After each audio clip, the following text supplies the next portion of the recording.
Dear students, welcome to our channel. Today we will study worksheet number 44 Science Class 7. हमारे आसपास के प्राकृतिक सूचक, तो इसके बारे में स्टडी करेंगे।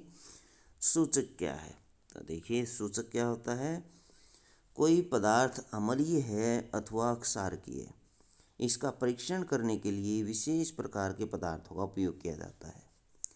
वे पदार्थ सूचक कहलाते हैं। लेकिन सूचक ये परीक्षण कैसे करते हैं? एक अम्लीय या अक्षारकीय पदार्थ युक्त घोल में रंग के परिवर्तन के द्वारा सूचक कार्य करते हैं। सूचक जो होते हैं वो दो प्रकार के होते हैं। एक होता प्राकृतिक और दूसरा होता कृत्रिम। प्राकृतिक, लिटमस एक प्राकृतिक रंजक है। लिटमस जो है वो एक प्राकृतिक रंजक है। प्राकृतिक सूचक क्या होते हैं? प्राकृतिक रूप से प्रकृति में पाए जाने वाले पदार्थ जो सूचक के रूप में उपयोग किए जाते हैं प्राकृतिक सूचक कहलाते हैं। उदाहरण के लिए हल्दी, लिटमस, गुड़हल की पंखुड़ियाँ इत्यादि। ये हल्दी है, ये गुड़हल का फूल है और ये लाइकेन का पौधा है, इससे लिटमस प्राप्त किया जाता है। तो लाइकेन से लिटमस प्राप्त करते हैं और लिटमस के बारे में जानते हैं। लिटमस एक प्राकृतिक रंजक होता है। रंजक यानी रंग। यह सबसे अधिक इस्तेमाल किया जाने वाला प्राकृतिक सूचक है। इसे लाइकेन से निकाला जाता है। आसुत जल में इसका रंग पर्पल होता है। ये विलेन के रूप में अथवा कागज की पट्टियों के रूप में उपलब्ध होता है। इन पट्टियों को लिटमस पत्थर कहा जाता है। लिटमस पत्थर दो प्रकार के होते हैं, लाल लिटमस पत्थर और नीला लिटमस पत्थर।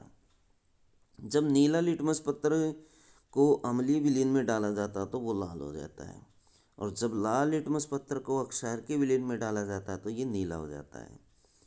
हल्दी, तो हल्दी को भी सूचक के रूप में प्रयोग किया जाता है। यह क्षारकीय विलयन में पीले से लाल रंग में परिवर्तित हो जाती है, लेकिन अम्लीय विलयन में पीला ही रहता है। गुड़हल का पुष्प, तो गुड़हल के पुष्प का सूचक अम्लीय विलयनों को गहरा गुलाबी कर देता है अथवा मैजेंटा कर देता है और अक्षारकीय विलयनों को हरा कर देता है। तो गुड़हल के पुष्प का भी प्रयोग सूचक के रूप में किया जाता है। अम्ल वर्षा, वर्षा जल अम्लीय इसलिए हो जाता है क्योंकि कार्बन डाइऑक्साइड, सल्फर डाइऑक्साइड और नाइट्रोजन डाइऑक्साइड जैसे प्रदूषक गैसें जो वायु में मुक्त होती हैं वर्षा जल में घुलकर क्रमशः कार्बोनिक अम्ल, सल्फ्यूरिक अम्ल और नाइट्रिक अम्ल बनाती हैं।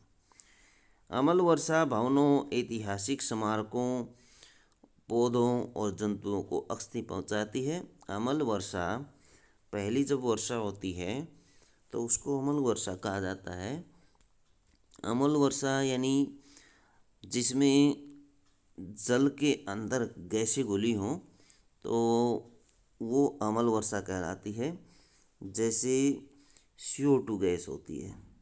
CO2 गैस वर्षा के जल के साथ घुल कर के कार्बोनिक अम्ल बनाती है। H2CO3 कार्बोनिक अम्ल बनाती है, और ये कार्बोनिक अम्ल जैसे ऐतिहासिक इमारतें होती हैं, संगमरमर से बनी हुई इमारतें और पौधों और जंतुओं को नुकसान करता है। अभ्यास के लिए कुछ प्रश्न हैं। प्रश्न नंबर 1 है, प्राकृतिक सूचक किसे कहते हैं? तो इसकी परिभाषा आप यहाँ से लिखेंगे। प्राकृतिक रूप से पाए जाने वाले पदार्थ जो सूचक के रूप में प्रयोग किए जाते हैं, जैसे लिटमस, हल्दी, गुड़हल की पंखुड़ियाँ, तो ये इसकी परिभाषा है। क्वेश्चन नंबर 2 है, गुड़हल के पुष्प का सूचक अक्षारकीय विलयनों को हरा कर देता है। यहाँ से लिख सकते हैं, क्या कर देता है? हरा। अक्षारकीय विलयनों में हल्दी का रंग कैसा हो जाता है? पीले से लाल हो जाता है। यहाँ पीला आ जाएगा, पीले से लाल, पीले से लाल हो जाता है। तो ये यहाँ पर दिया हुआ है, पीले से लाल। तो यहाँ से लिख सकते हैं पीले से लाल हो जाता है। क्वेश्चन नंबर 3 है, आप अम्लीय विलयन और अक्षारकीय विलयन में लिटमस पत्थर में क्या परिवर्तन देखेंगे। लाल लिटमस पत्थर हमारे पास है, अम्लीय विलयन में कोई परिवर्तन नहीं होगा, तो कोई भी परिवर्तन नहीं होगा किसमें, अम्लीय में। जबकि अक्षारकीय में क्या होगा, ये क्या करेगा, लाल लिटमस को नीला कर देगा। क्या कर देगा, नीला कर देगा। क्वेश्चन नंबर 4 है, खालिस्तान और खालिस्तान अम्ल वर्षा के लिए 3 मुख्य उत्तरदायी गैसें हैं।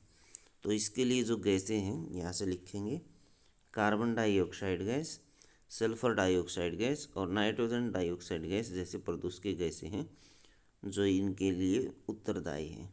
तो ये तीनों गैस आप लिख सकते हैं क्वेश्चन नंबर 4 में। बच्चों ये थी आपकी साइंस की वर्कशीट। वीडियो अच्छी लगी तो लाइक करें, हमारे चैनल को सब्सक्राइब करें।